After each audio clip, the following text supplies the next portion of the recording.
ఈ రకంగా ఈ తెలంగాణ రాష్ట్రంలో తనంతల తానే అంతర్ధానం అయిపోయి ఈరోజు బీజేపీని గెలిపించడానికి చంద్రశేఖరరావు గారు ఒక దురాగతానికి పూనుకున్నాడు అని అంటే ఈరోజు మనం అర్థం చేసుకోవాలి. కేటీఆర్ గారు నిన్న అంటున్నారు ఫినిక్స్ లాగా మనం ఇప్పుడు బూడిదైన నాయన మళ్ళీ పుట్టేది ఏం లేదు, ఇక బూడిదే మీకు మిగిలింది. ఆ బూడిద తీసుకెళ్ళి మీ బావకు మీ నాయనకి ఇద్దరికి బుయ్యి ముఖానికి సరిపోతుంది, గాడికి మీ కథ సుఖాంతం అయిపోతుంది. చరిత్రలో ఆ పార్టీ పుట్టినప్పటి నుంచి ఈ రోజు వరకు పార్లమెంటులో ప్రాతినిధ్యం లేకుండా ఉన్నది ఇది మొదటిసారి.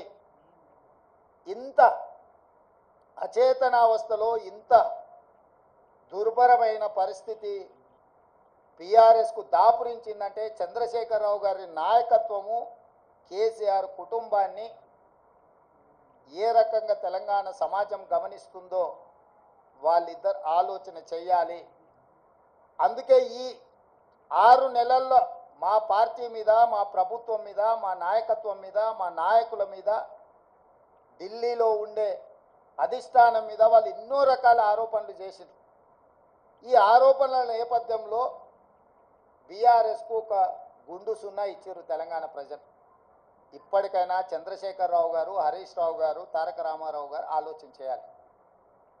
ప్రజలు ఎన్నుకున్న ప్రభుత్వాన్ని 100 రోజులు పూర్తి కాకముందే కోట్లాది శాపనార్థాలు పెట్టడం ద్వారా ఈ ప్రభుత్వాన్ని అస్థిరపరచాలన్న ఆలోచనతో, ఈ ప్రభుత్వాన్ని పడగొట్టాలన్న కుట్రలతో వ్యవహరిస్తే ప్రజలు పూర్తిగా బీఆర్ఎస్ను తిరస్కరించడం జరిగింది.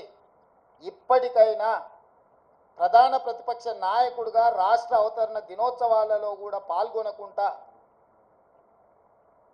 ఏవో చిల్లరమల్లర కారణాలు చూపించడం ద్వారా మీరు ప్రజాస్వామిక వ్యవస్థనే అవమానించే విధంగా వ్యవహరించిన తీరు ప్రజలు గమనిస్తున్నారు. అందుకే బీఆర్ఎస్ నాయకులకు, కేసీఆర్ కుటుంబానికి నేను సూచన చేస్తున్నా, మీ వ్యవహార శైలిని మార్చుకోండి. ప్రతిపక్షంగా సహేతుకమైన సలహాలు, సూచనలు ఇవ్వండి. ప్రజల సమస్యలను పరిష్కరించడానికి సహకరించండి. మీ కుటుంబ స్వార్థం కోసమో, మీ పార్టీ మనుగడ కోసమో, లేకపోతే మీరు అక్రమంగా సంపాదించుకున్న ఆస్తులను కాపాడుకోవడానికో మీరు చేస్తున్న ప్రయత్నాలు ప్రజలు గమనిస్తున్నారు. కాబట్టి దయచేసి చంద్రశేఖరరావు గారు ప్రధాన ప్రతిపక్ష నాయకుడిగా మీ బాధ్యతను నిర్వహించండి.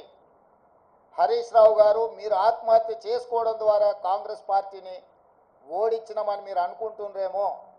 మీరు ఆత్మాహుతి దళాలుగా మారి కాంగ్రెస్ పార్టీని దెబ్బతీయాలన్న ఆలోచన ఏదైతే చేస్తుండ్రో ఇది చివరికి మీ ఉనికి, మీ మనుగడ ఈ రాష్ట్రంలో, ఈ దేశంలో లేకుండా, చట్టసభలలో లేకుండా కనుమరుగైపోతారు, కాలగర్భంలో కలిసిపోతారు. ఇట్లాంటి కుట్రలను, కుతంత్రాలను తెలంగాణ సమాజం గమనిస్తుంది.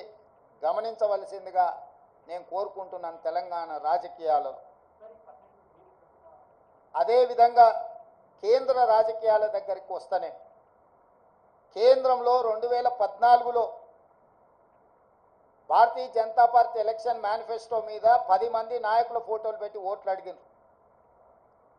2019లో 3-4 నాయకుల ఫోటోలు పెట్టి ఓట్లు అడిగిండ్రు. భారతీయ జనతా పార్టీ విధానం మీద, భారతీయ జనతా పార్టీ సిద్ధాంతాల మీద, భారతీయ జనతా పార్టీ ఎన్నికల మేనిఫెస్టో మీద 2014, 2019 ఎన్నికలు జరిగినాయి. ఒకసారి 2014లో 273 సీట్లు వచ్చినాయి, 2019లో 303 సీట్లు వచ్చినాయి. అంటే సంపూర్ణమైన మెజారిటీ భారతీయ జనతా పార్టీకి ఆనాడు దేశ ప్రజలు ఇవ్వడం జరిగింది. 2024 పార్లమెంట్ ఎన్నికల్లో పార్టీని పక్కన పెట్టి